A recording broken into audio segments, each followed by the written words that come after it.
Hebrews 13:3. Remember them that are in bonds as bound with them, and them that suffer adversity as being yourselves also in bonds. Hi, I'm Daniel Williams, and I and my family go to Victory Baptist Church in Codin, Alabama.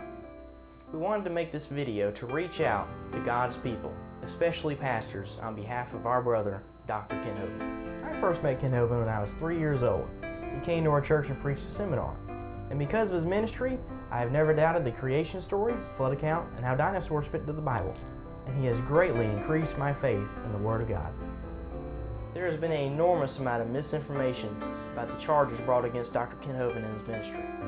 I and my family were shocked to find out the real reasons why he's in jail, and it has nothing to do with tax evasion. Satan does not want the church to know the real reasons why Dr. Kent Hovind is in prison, because he knows there will be a mighty outcry.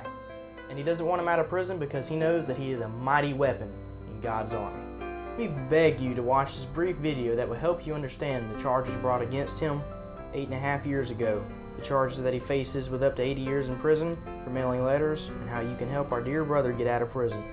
Please educate yourself, your family, and your friends about this extremely important situation. We are talking about a man's life in prison.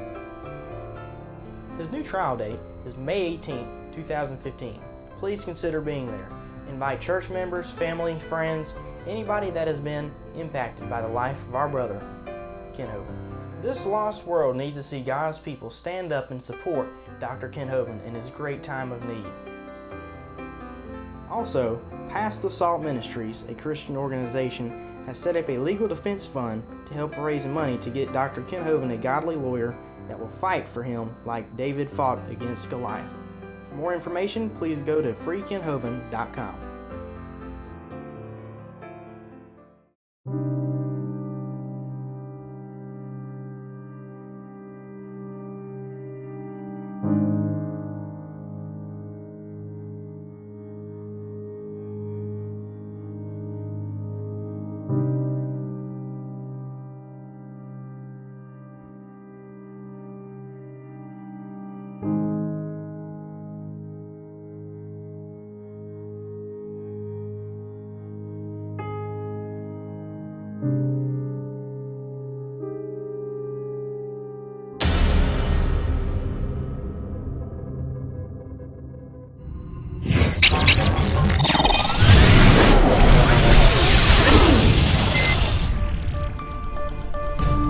Hi friends, this is Coach Dave Daubenmeyer at newswithviews.tv at newswithviews.com. Thanks for tuning in today.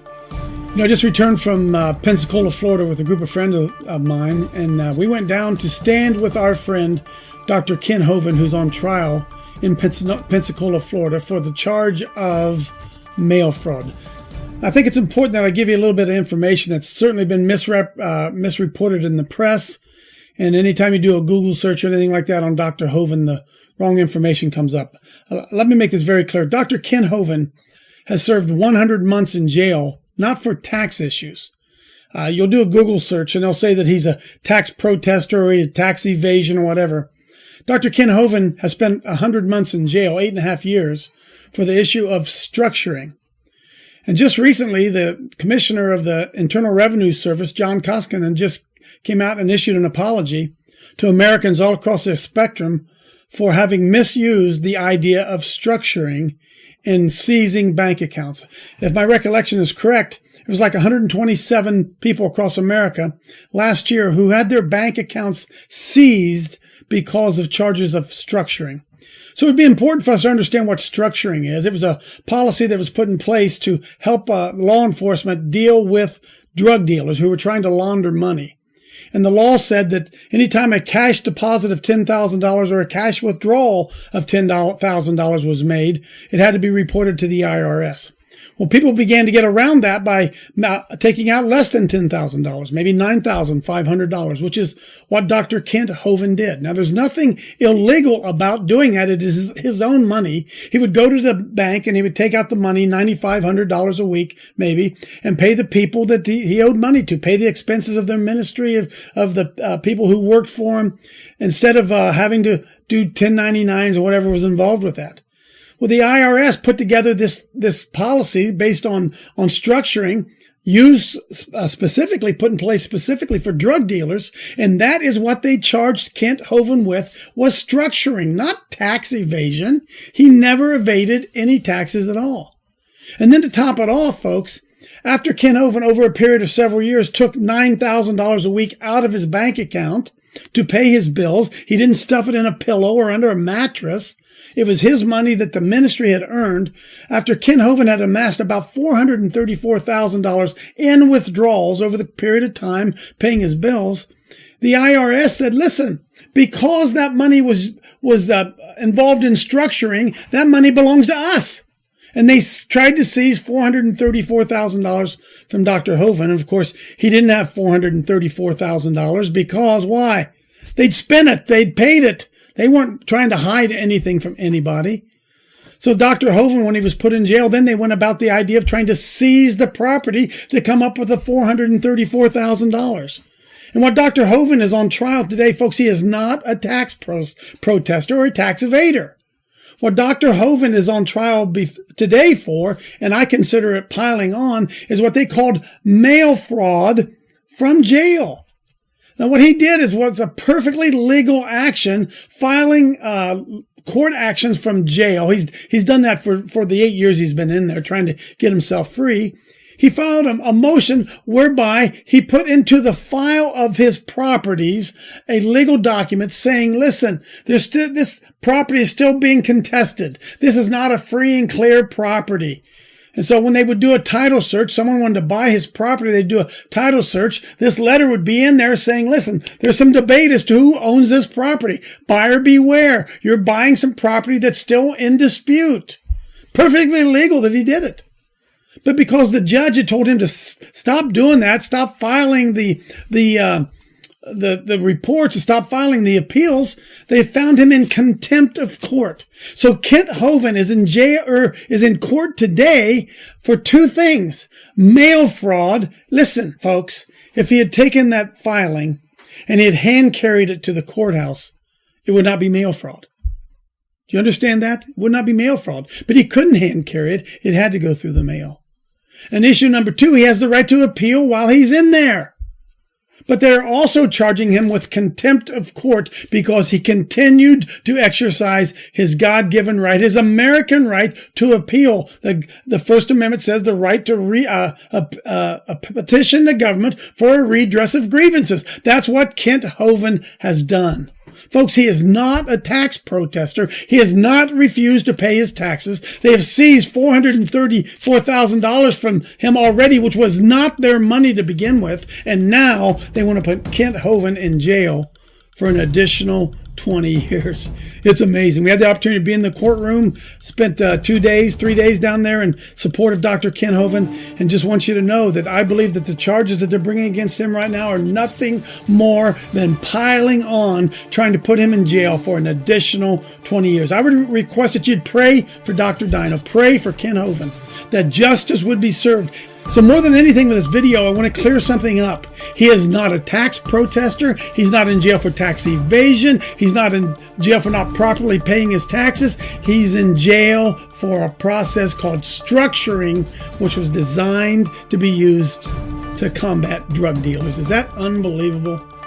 Pray for Kent Hovind, that justice would be done in his case. This is Coach Dave Daubenmire at newswithviews.tv, at newswithviews.com. We'll see you next time.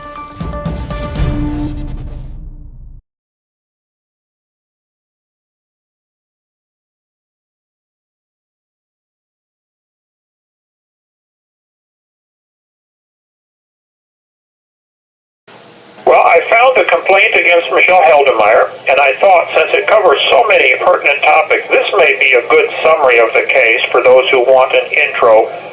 What happened? What's this about? Rather than, I'm going to get copies made whenever the clerk comes by to do that. It might be today or tomorrow, and then mail them to you. But I thought I might just read it, then you could record it. Yes, sir. That sounds like a great idea. The recording is going, and the floor is all yours, sir. Okay, this is a complaint I filed against the U.S. attorney who came after me, Michelle Heldemeyer. The other one, John David Roy Atchison, hung himself after being arrested for child pedophilia stuff, that's all. in the record, but I thought I would read this. I filed one in Pensacola, never got answered, and apparently got lost in the shuffle, and I filed this one in when I found out she was also approved to practice law in Denver, Colorado. So the date is December 9th, 2013, complaint to the chair of the court's bar, disciplinary and admissions bar. Clerk of the court, this one I mailed to Federal Courthouse, 1 North Palafox, Pensacola, but the same identical one went the same day with a different heading to Colorado. So I'll just read this to you.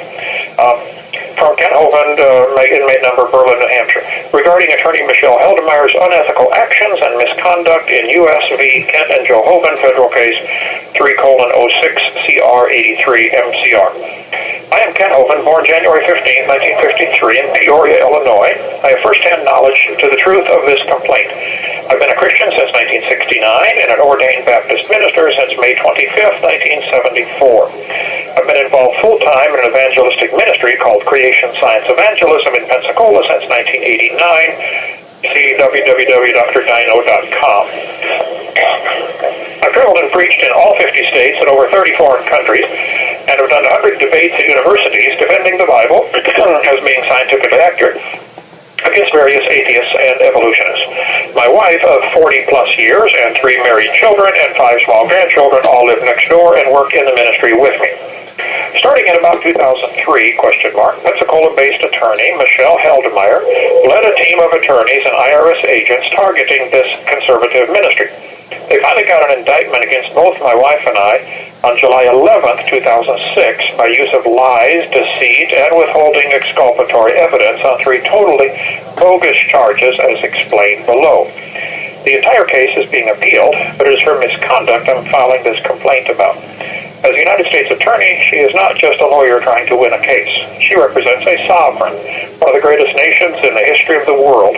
As a minister of justice, she has a duty to ensure that I, as a defendant, am accorded procedural justice under the very Constitution that not only gives her a job, but that she swore to uphold.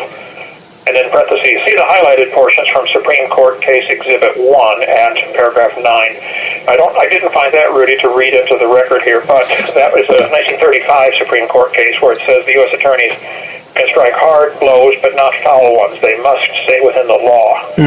So I'll find that when I can find it. Okay, to continue. In spite of this clear, well-defined, and long-established duty of hers, before and during my trial, she was deceitful, dishonest, and deliberately withheld exculpatory evidence of my innocence from both the grand jury, the petite jury, and the court. Her actions were more than just unprofessional, they were unethical and malicious. Rather than answer my plea for help and answers, parentheses, Exhibit 2, page 2. And Exhibit 2 is my 2005 affidavit that I filed with the grand jury and Michelle Heldemeyer. So that's already up online someplace, I think. She caused great damage to me, my family, the ministry God has called me to, and my reputation by her deception and dishonesty.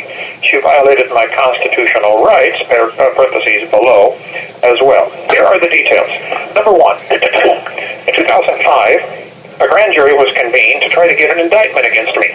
When I learned of this through friends of mine who were called to testify before the grand jury, I sent several letters and 2 sworn affidavits to the grand jury and asked that I be allowed to come and defend myself before charges were brought, dragging me into a very expensive court case, which statistics show the government wins 99+% of the time. The U.S. attorneys have a standing joke that they can indict and imprison a ham sandwich if they want. Michelle Heldemeyer did not allow the grand jury to see my letters or affidavits or the exculpatory evidence I had attached, nor did she attempt to answer any of my questions or show me any law I was violating, even though I sent her a copy of all correspondence mentioned in the attached affidavit nearly a year before the indictment. I sent the first affidavit with my longtime friend Ernie Land, since he had been called to testify. He handed the affidavit to the grand jury foreman, but Michelle Heldemeyer took it away before they left the room or had time to read it. She was upset that they were seeing the evidence of my innocence, and as she was leaving the grand jury chamber that day, one of my staff members overheard her say, quote, "I didn't want them to have this information." And then Exhibit 1, page number 1. I think that should be Exhibit 2. I made a mistake here. I'll change that. Okay. We continue. The staff member also noted that no one in the grand jury was carrying any paperwork, even though Ernie Land had given it personally to the foreman. You may contact Ernie Land, and it gives his contact info here, Doc Fogg, and now he's changed it. You can give that, Rudy. I don't remember what it is. Okay. On September 15, 2005, I mailed a third sworn affidavit, Exhibit Number 2, to the federal courthouse addressed to the grand jury foreman with a self-addressed and stamped envelope and asked for a reply, which I never received because Attorney Heldmeyer did not allow them to receive it or read it either.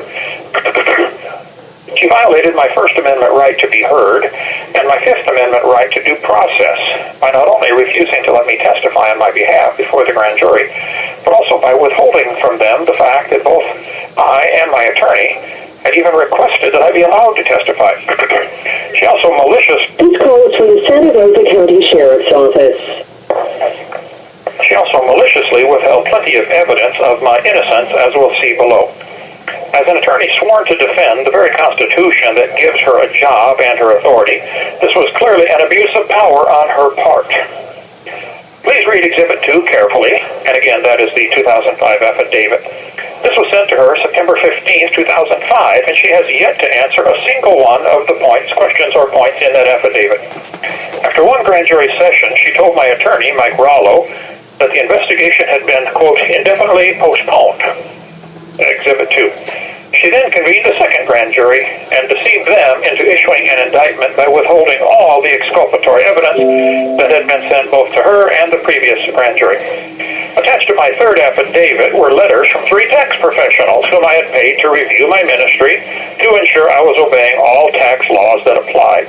IRS Booklet 517 says I'm to ask these 3 professions if I have tax questions. Each professional, an IRS enrolled agent, a CPA, and an attorney, stated clearly that I was violating no law and owed no tax. She withheld these letters from both the grand jury and the petite jury to deceive them deliberately. I had also attached several letters that I had written to the lead IRS agent who testified against me, Scott Schneider. I sent him the letters from the tax professionals and asked him to please show me if I was violating any law.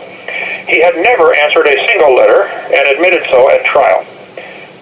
Attorney Heldmeyer had all this exculpatory evidence a full year before the trial, yet she misled the juries and the court by maliciously withholding it. She violated her duty to ensure I received procedural justice by not demanding his testimony be stricken from the record and the case dismissed. Number 2. She deliberately misled and confused the grand jury to get an indictment on 58 counts involving 3 issues. Issue number 1 involved 12 counts of failure to withhold and pay over a tax. She knew that to have a legal income tax assessment, a certified individual or company tax assessment record must be prepared by the IRS on or with Form 4340.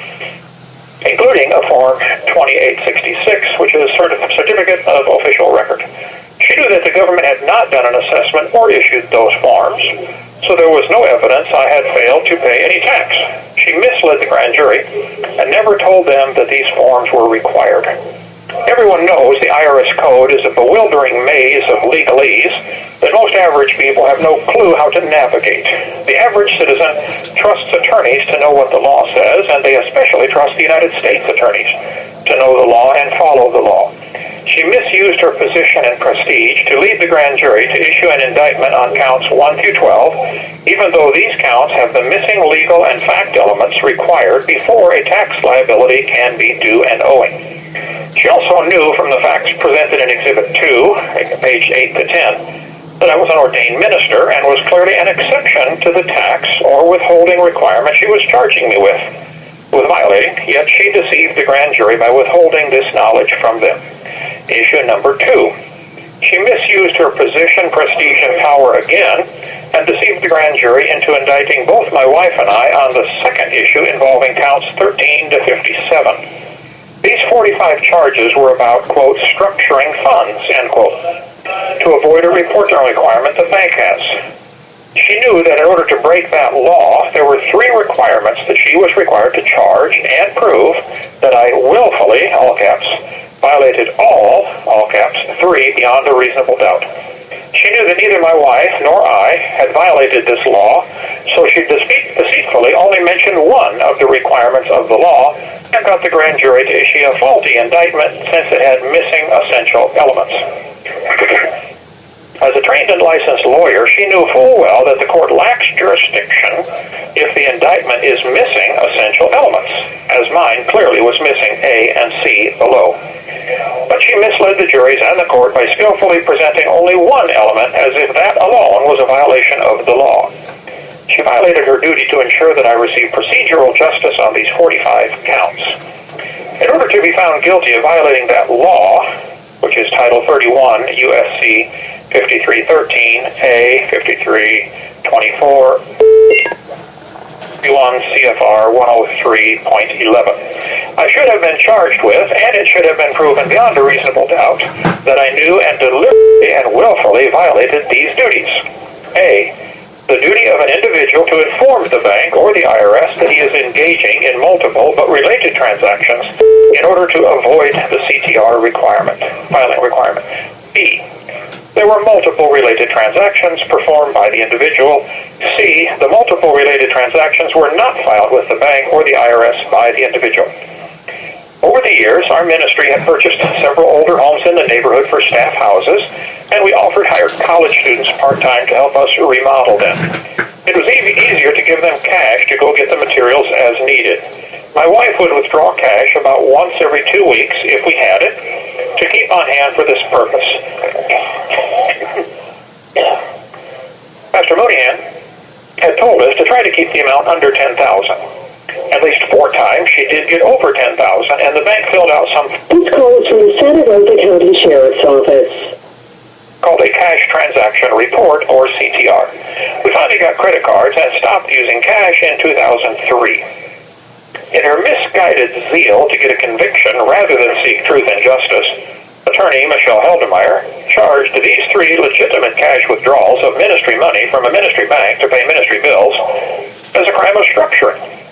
None of the withdrawals were related to any others and were certainly not on one day, but rather averaged 12 days apart. There is no law against taking your own money out of your own bank to pay your own bills. By her twisted logic, anyone who takes any money out of their bank will eventually be guilty of structuring when the total goes over $10,000.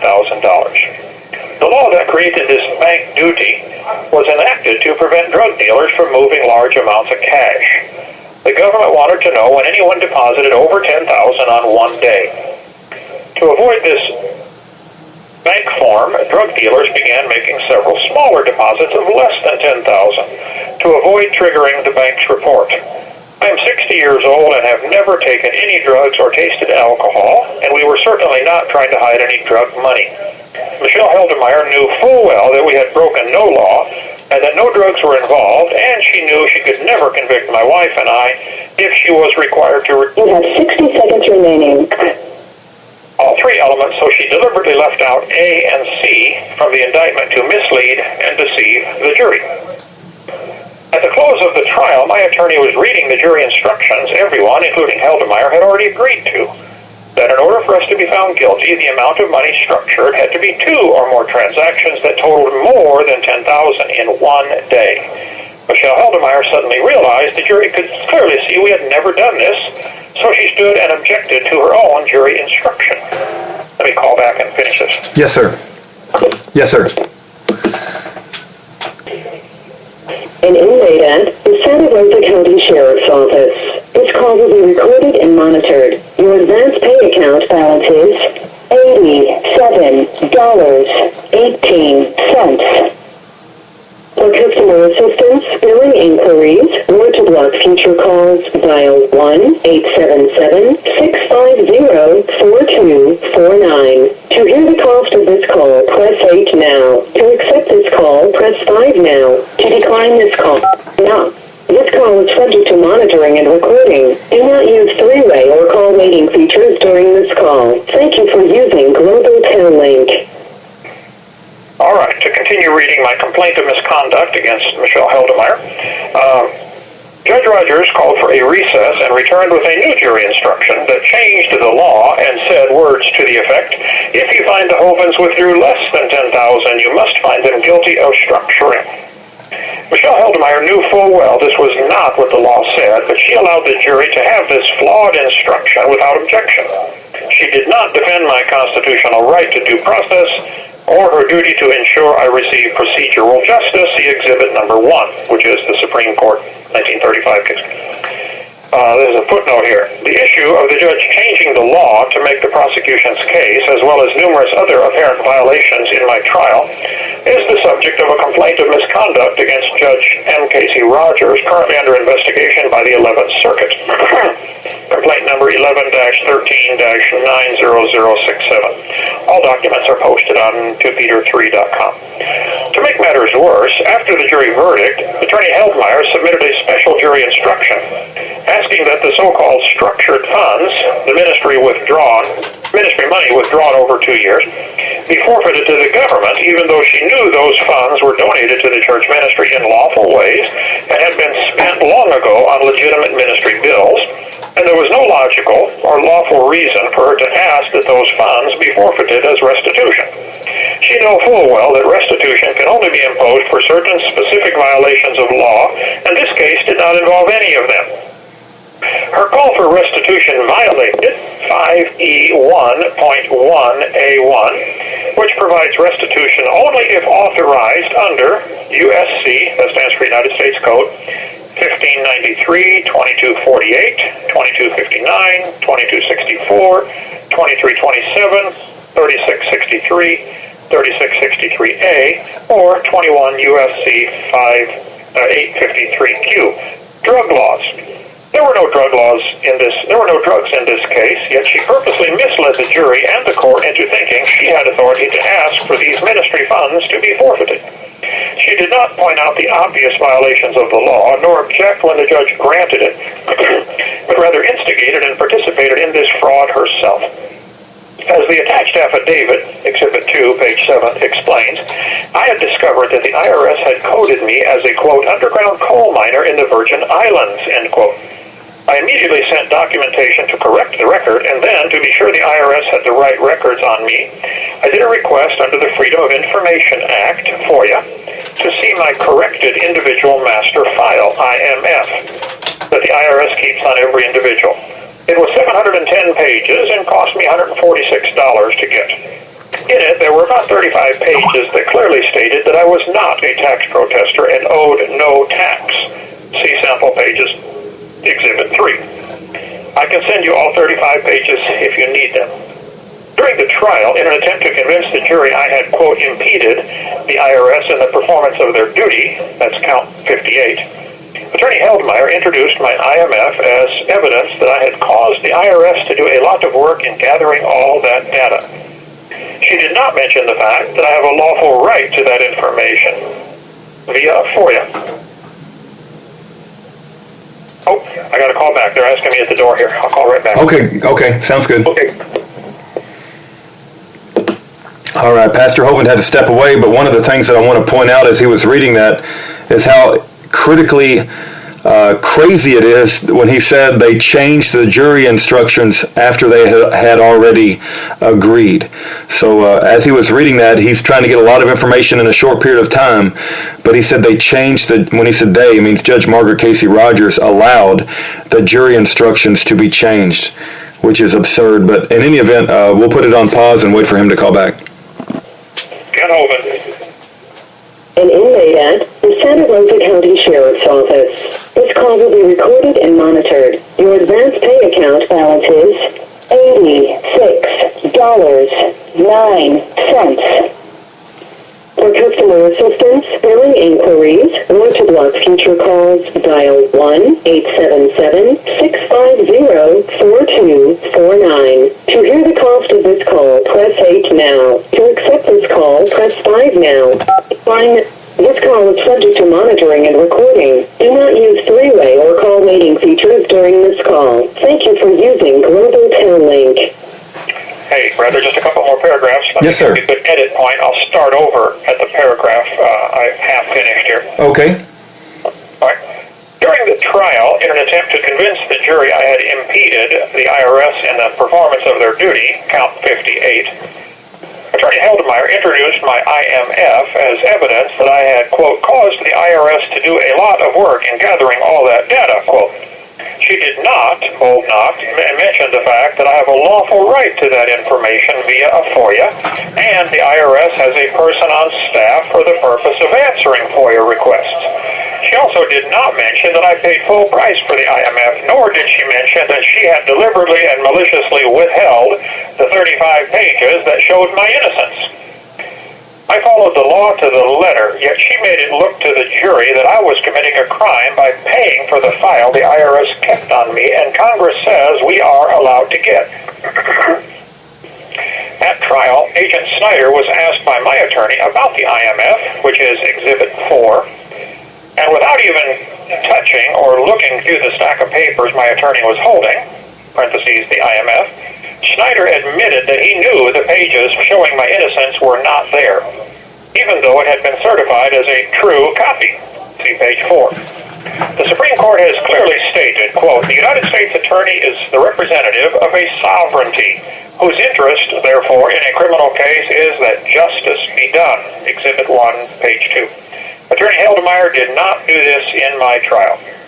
When my attorney tried to use this evidence of missing pages from the IMF to impeach Agent Snyder, the judge stopped his line of questioning and intimidated my attorney with a reminder that Agent Snyder was not on trial. He stopped pressing the point, but Attorney Heldemeyer not only knew of this deceit, but originated it, orchestrated it, and approved of it. Rather than perform her duty of seeing justice was done and that my rights were protected by agreeing that my attorney that the witness should have been impeached at that point, she was silent. She was determined to get a conviction by any means, lawful or not. Issue number 3, obstructing.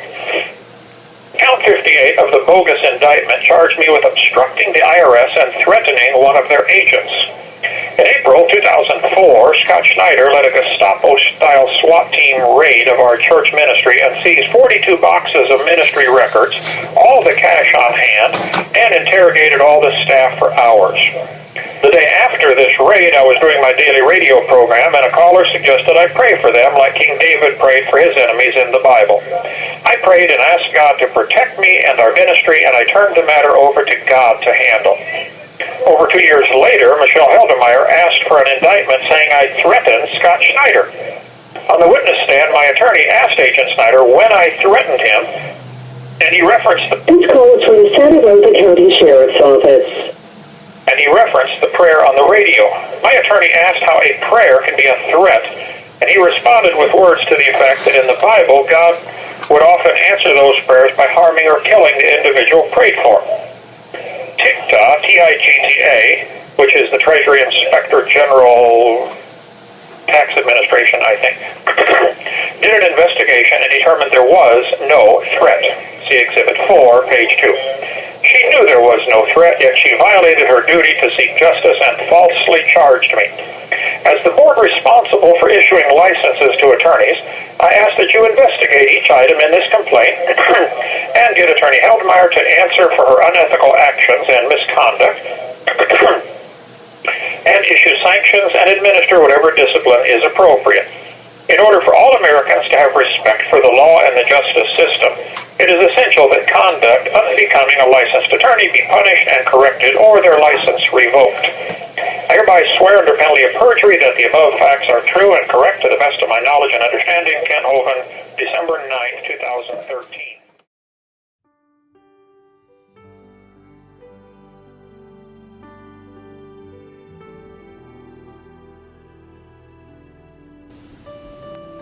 Daniel decides, hey, I'm going to make the best of a bad situation. I'm going to try to do the best I can. Sometimes you get yourself in a situation where you say, okay, I'm here, what do I do? Let's just do the best with what we got. Other people get in a bad situation, they get falsely accused, they end up in jail, and they get bitter. Some people get better, some get bitter. Joseph in the Bible is a good example. You know, he's falsely accused by his master's wife. Here he has already been sold by his brothers to be a slave. You know, things aren't going too well for Joseph in life. You know, ends up in jail for 13 or 17 years. I think he was 17 when he went, and he was in for 13 years, 30 altogether. 13 years in jail for doing nothing wrong. Decided, hey, let's make the best of it. Sometimes you just have to get yourself that attitude of, okay, things aren't going well, let's do the best we can.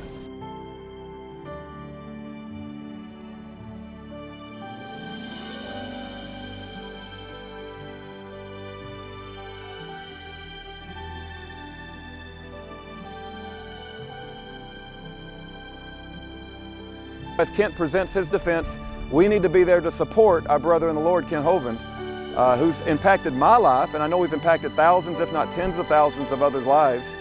And Kent has been there for us. I mean, I was bought into the lie of evolution in my younger part of life until Kent Hovind watched the Kent Hovind video, and he awakened me to biblical creation truth. And has Kent Hovind impacted positively your life? Has he shed some truth, biblical truth in your life? He may have won you to the Lord. He may have pointed you to biblical truth and pointed you to Jesus Christ. And if he's done so, was he there for you? When are we as the body of Christ going to come together for our brother Kent Hovind? He's already spent 8 years in prison. They're trying to keep him in jail for the rest of his life. And I'm not being dramatic. What I'm about to say may be shocking, and it may be so shocking that it goes over your head and not able to understand. They're trying to keep him in prison for the rest of his life for mailing a letter. My goodness, really? So Kent Hovind needs us. Kent Hovind needs us in that courtroom, and I would say let's not let our brother down. Let's ask God, pray to God, offer prayer to God. What would he have you do? When Kent Hovind needs us, I would say if you can be there, please be there in that courtroom.